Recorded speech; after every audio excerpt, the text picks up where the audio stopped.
সম্প্রতি Subhash Bose Institute of Hotel ম্যানেজমেন্টের New Town ক্যাম্পাসে পালিত হলো কনভোকেশন 2024।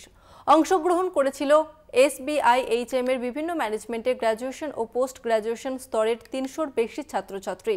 ফাইনাল ইয়ার এবং দেশ ও বিদেশের বিভিন্ন সংস্থায় কর্মরতরাও যোগ দিয়েছিলেন ওই অনুষ্ঠানে। SBIHM কনভোকেশন 2024 উপস্থিত ছিলেন হিডকোর প্রাক্তন chairman Debashis Sen, West Bengal Higher এডুকেশনের প্রধান রানা দাশগুপ্ত সহ একাধিক ব্যক্তিত্বরা।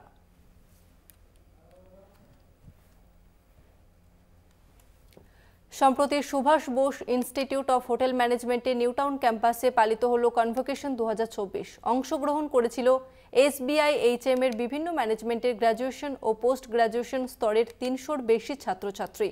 ফাইনাল ইয়ার এবং দেশ ও বিদেশের বিভিন্ন সংস্থায় কর্মরতরাও যোগ দিয়েছিল ওই অনুষ্ঠানে। SBIHM কনভোকেশন 2024 উপস্থিত ছিলেন হিডকোর প্রাক্তন chairman Debashis Sen, West Bengal Higher এডুকেশনের প্রধান রানা দাশগুপ্ত সহ একাধিক ব্যক্তিত্বরা।